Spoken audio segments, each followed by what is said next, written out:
delicatebeats.com. Hey, welcome back, guys. JT here for delicatebeats.com.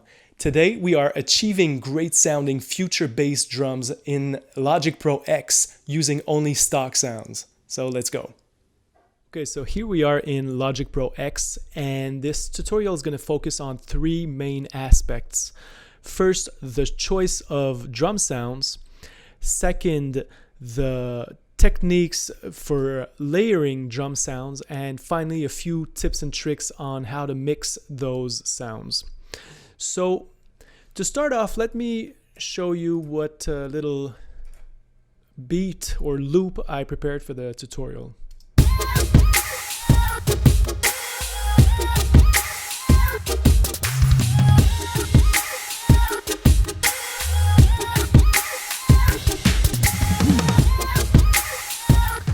And now just the drums.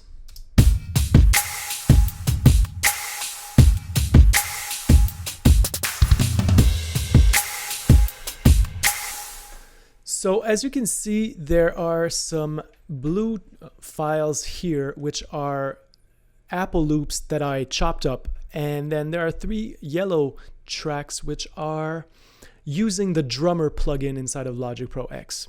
All of these sounds come from Apple loops that I downloaded. By the way, if you want to have the exact same loops that I'm using here, you're going to have to download the additional content that comes with your copy of Logic Pro X. And to do so, you're going to have to go to Logic Pro X menu and then Sound Library and Reinstall sound Library. If you want to have more details on how to do that, you can watch my tutorial, Unlock the Power of Logic Pro X, which explains in detail how to do so. Assuming that you have those sounds, we're going to go into each of the individual sounds, and I'm going to show you what I did with the loops, how I cut up my sounds. So starting with this 808 snare, as you can see in each of those sounds in the file, the zone's name, you're going to see the name of the loop that I used. So in this case, VIP beat 01. So VIP beat, and here you can hear the original, and what I did basically was just to cut up the snare hit that didn't have the reverb on it, and I added this little fade out to cut even more of the trail. So moving on to the next drum hit, I kept the clap and snare from this undercover beat. Again, let me show you what it sounded like. So as you can see, it's a very big snare hit, and I just wanted to use kind of the layered clap and snare sound, but without all of the mids and low end. So what I did here was to EQ out those frequencies, and I used a big plate reverb. So it sounds like this now. So very thin, but once you layer a bunch of other things like a snap and some other snares, you're going to see that it creates a very big, like larger than life sound to it. Moving on to the kick, I used the Skyline beat. And by the way, you know, there are different schools of thought in terms of what kind of sounds to use in future-based beats. I went for a more flume-esque sound where the kick and some of the snares and hi-hats are more like hip-hop and gritty, you know, almost like old samples coming from vinyls. But you can also have a more EDM-ish vibe to them, where you have more of a 909 sounding kick, and even some of those tonal, high-pitched dubstep snares, for example. So with that being said, here's the original.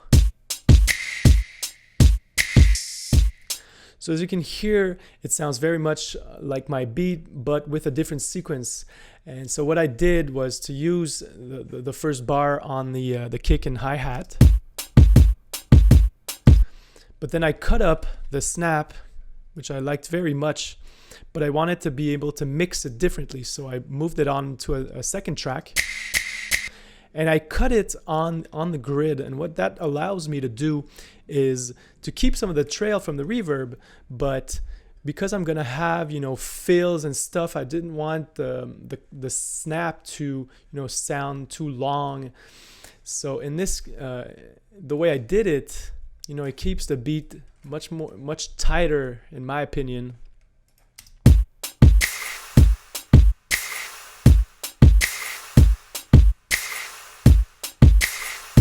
All right, and to top it all off, I use this, you know, conga percussion layered on top of my snap to have this, you know, Jack Hugh type of you know, clap snare-ish sound. And by the way, anytime you drag and drop an Apple loop into the arrange window, you can single click it, and here you're going to be able to transpose it. And this is really the magic of those tonal snares. So in this case, I went by ear and it matched with the +3 semitones on it.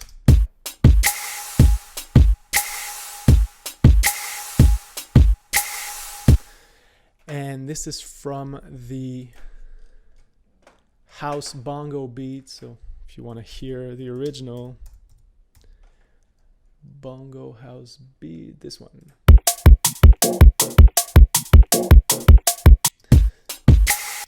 So once you cut it up and you pitch it the right way, it sounds pretty cool. So this is it for the chopped up sounds. And now what I did is add 3 drummer tracks. If you don't know how to create one of those yellow tracks, you go into create a new track and you pick drummer. What that's going to do is create a, you know, by default a drum beat. So obviously this is not nearly close to what we're going for. It's a rock drummer with, you know, a real life kit. Let's say, for example, I'm going to show you a few options. I'm not going to go too in depth with the drummer plugin because there's a bunch of stuff you can do with this. It's very, very nice. But let's say, for example, we choose to follow our skyline beat here. Okay. So what that's going to do is match the kick and the snare according to the different transients. Oops, sorry about that. To the different transients in the track. And if I decided to cut this and just have the first hits, like the kick and the crash, and then some fills, let me delete this portion here. It's going to create fills according to both the settings on the complexity and loudness of the pattern. And you can also crank this up if you want to create different types of fills, more hits, or simpler like that. So in this case, delete that. Let's analyze a bit of what we did here. So I'm keeping the kick, snare, and hi-hat, and the drummer is basically going to play those sounds when it's going to do the drum fills. And obviously I matched the skyline beat and I used the setting 2 on the hi-hat. So let's listen to the beat with those hits.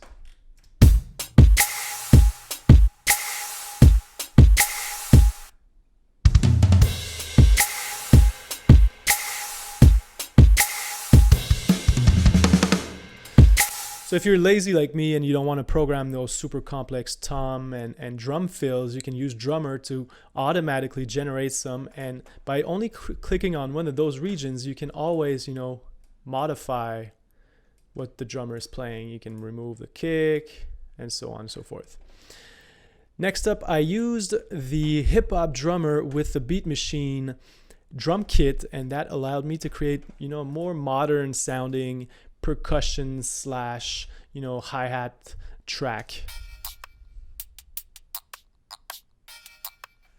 It adds a nice little, you know, more modern vibe to the whole drum track.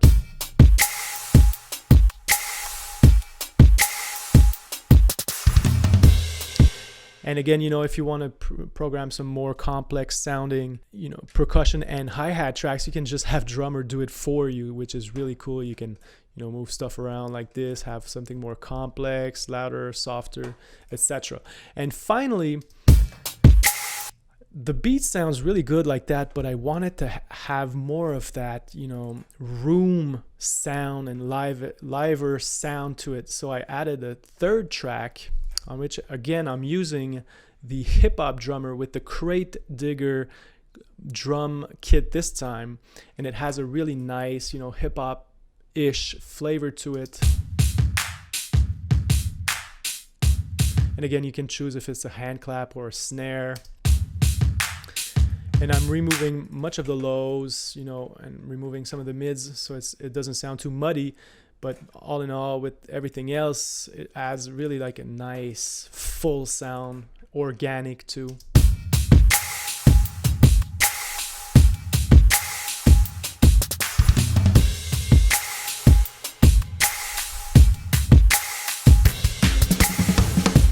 Also, what's really nice about the drummer plugin is that on some of the kits and the drummers, it creates this channel strip already packed with effects that are tailored to mixing the track. This is it really, you just have to pick the right sounds. And in this case, I really think that the whole, future bass drum sound comes from these tonal hits layered on the snares or snaps in this case, and in this case the really gritty hip-hop kick.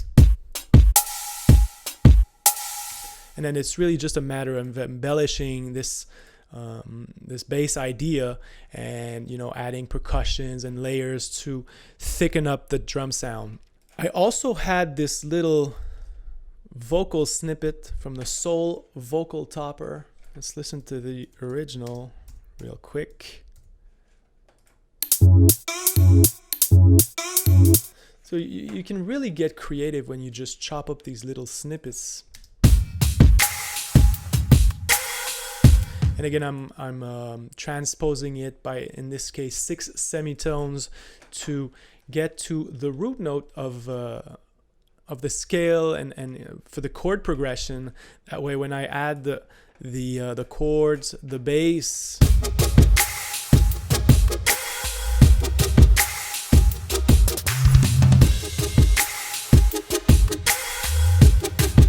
you see that the vocal hit here and the tonal snare really match quite nicely with the synth chords. By the way, I programmed these chords in Alchemy. So if you stay tuned and subscribe to the channel, I'm going to show you exactly how to create those future bass chords with the nice little, wobble effect.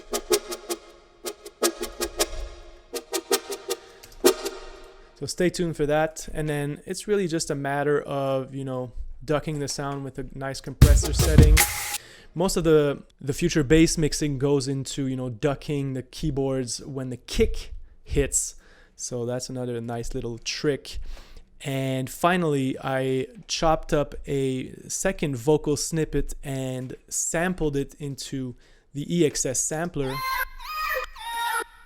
And I created a nice little glide effect that, DJ Snake made famous. And all in all, you get this with all Logic sounds.